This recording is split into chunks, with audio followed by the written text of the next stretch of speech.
Bonjour et bienvenue dans cette vidéo tutoriel pour tricoter la première étape de votre pull, à savoir l'encolure. Pour commencer, vous aurez besoin de plusieurs choses. Votre fil, les aiguilles de la taille qui est indiquée sur votre patron. Pour ce tutoriel, j'utilise des aiguilles de 6 mm. Des ciseaux peuvent être aussi utiles, en sachant que n'importe quelle paire peut faire l'affaire. Vous aurez aussi besoin d'un mètre ou bien d'une règle. Et enfin, de marqueurs. Pour cette première étape, vous aurez besoin que de un seul marqueur, mais pour les prochaines étapes, il vous en faudra un peu plus. Ici, j'utilise de la Drops Melody et de la Drops Lima, ainsi que des aiguilles de 6 mm, circulaires et interchangeables. C'est parti, on peut commencer. On va tenir les deux fils des deux pelotes ensemble pendant tout le projet. Pour commencer, on va monter les mailles, c'est-à-dire qu'on va placer les mailles sur les aiguilles. Dans cette vidéo, on va utiliser la technique du Long Tail Cast On. Et dans un premier temps, pour savoir où est-ce que je fais le premier nœud, j'enroule autour de mes aiguilles le fil le même nombre de fois que le nombre de mailles que je dois monter. Et ça m'indique à peu près où est-ce que je dois faire mon premier nœud. Pour le premier nœud, je commence par faire une petite boucle en passant le fil qui est du côté de la pelote par-dessus l'autre côté du fil. Et ensuite, avec ma main droite, je vais venir chercher le fil qui est du côté de la pelote pour créer mon premier nœud, ma première maille, et la monter sur mon aiguille. On tire un peu sur le fil pour resserrer la maille et on va pouvoir monter les suivantes. Je tiens tous les fils dans ma main gauche en les serrant bien et je vais venir écarter les deux fils avec mon index et mon pouce. Et je vais venir monter le nombre de mailles qui est indiqué sur mon patron. N'hésitez pas à regarder au ralenti ou en accéléré en fonction de votre niveau. La vitesse de lecture de la vidéo peut être modifiée dans les réglages. Et quand vous montez vos mailles comme ça, évitez de trop serrer parce que c'est quand même le col de votre pull. Il faut que vous puissiez passer la tête, donc il faut pas que les mailles soient trop serrées. Il faut juste trouver un bon juste milieu, mais faites-vous confiance. De temps en temps, je compte le nombre de mailles pour savoir un peu où j'en suis, si je dois en tricoter encore beaucoup.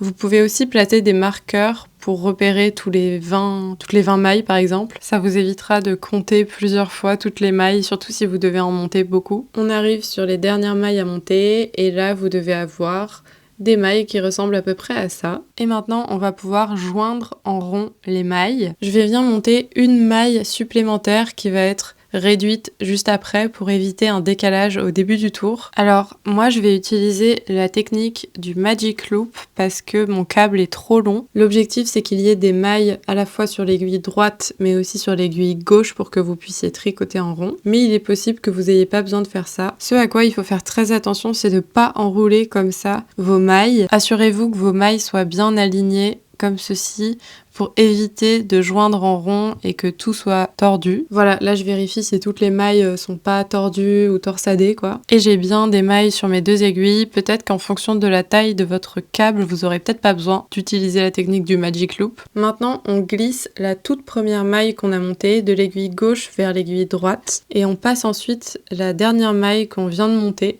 par-dessus la maille qu'on a glissée. C'est comme ça qu'on va réduire la maille qu'on vient de monter et on va retomber sur le bon nombre de mailles dont on a besoin pour tricoter le col. Et en même temps, le rendu sera plus joli, il n'y aura pas de décalage au début du tour. Maintenant, on tire un peu sur les fils et on va pouvoir commencer le premier tour. On place le premier marqueur qui est assez important parce qu'il nous permet de repérer le début du tour. Et on va commencer à tricoter en côte. Choisissez bien le fil qui est du côté des pelotes, surtout ne vous trompez pas, ne prenez pas celui-là. Pour tricoter en côte, on va alterner entre les mailles endroit et les mailles envers. On commence par une maille endroit pour le début de chaque tour. Je vous montre plus précisément comment je tricote. Donc moi je tricote à la continentale. Je tiens dans ma main gauche le fil et je le tends avec mon index gauche comme ça. Pour les mailles endroit, je tiens bien le fil derrière les aiguilles, comme ceci.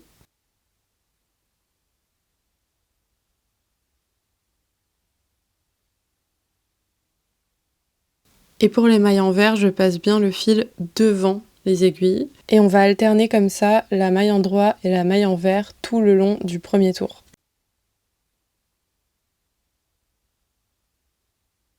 Et là, ce qui peut être utile, c'est de commencer à observer votre tricot pour différencier les mailles endroit des mailles envers. Elles ont une sorte de petite boule sur le devant, je trouve qu'elles sont plus simples à repérer. C'est pratique de faire la différence entre les deux parce que si vous faites une pause dans votre tricot, c'est important de savoir où vous en étiez. Par exemple ici, si je regarde ma dernière maille, je vois qu'il y a une petite boule devant, donc c'est une maille envers. Ça veut dire que la prochaine, il faut que je fasse une maille endroit.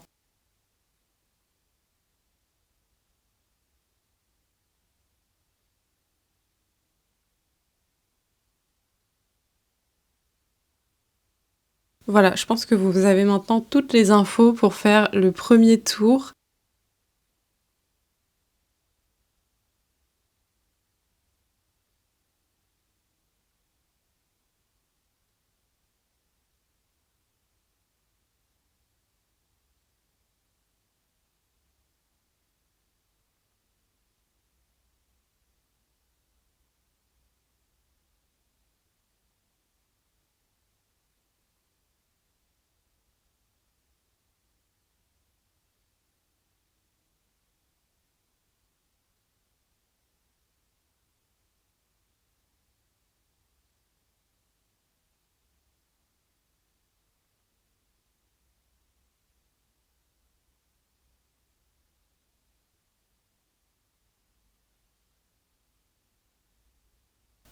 On arrive à la fin du premier tour et normalement vous devez terminer sur une maille envers. Donc l'avant-dernière maille doit être une maille en droit, évidemment. Si vous tombez pas sur une maille envers à la fin de votre tour, c'est qu'il y a eu une erreur à un moment. Ça peut être 2 raisons. La première, c'est que vous avez peut-être pas monté le bon nombre de mailles dès le début. Peut-être que c'était un nombre impair. À ce moment-là, il faut tout refaire. Ou alors, la deuxième possibilité, c'est que vous avez peut-être tricoté 2 fois la même maille d'affilée. Dans tous les cas, l'idéal, si vous avez fait une erreur, c'est de tout recommencer. Maintenant, on va passer au deuxième tour, qui est exactement la même chose que le tour qu'on vient de faire. On alterne entre les mailles en droit et les mailles en vert. Vous allez faire ça en boucle sur plusieurs tours et c'est comme ça que vous allez former le col. Si jamais vous êtes dans le même cas que moi, vous pouvez aussi découper le fil du début parce que le mien était beaucoup trop long.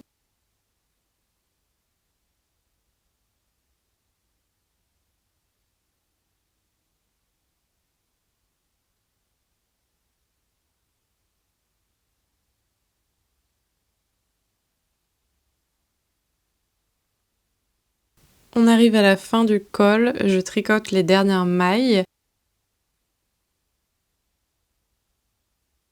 Je tricote aussi la toute première maille du tour suivant, comme ça le marqueur sera bloqué et ne pourra pas tomber. J'ai tricoté à peu près 10 tours je crois, mais vous pouvez aussi mesurer avec une règle ou avec un mètre. Ici j'utilise un mètre de couture. J'ai indiqué dans le patron à la fois le nombre de tours et aussi le nombre de centimètres qui doit correspondre à ce moment-là. Et pour se préparer à l'étape suivante, il est temps de changer les aiguilles. Si vous avez des aiguilles circulaires qui sont pas interchangeables, vous pouvez tricoter directement avec la nouvelle aiguille à droite dans votre main droite. Mais si vous êtes comme moi et que vous avez des aiguilles interchangeables, vous pouvez simplement les échanger avec ce petit objet qui va vous permettre de dévisser vos aiguilles.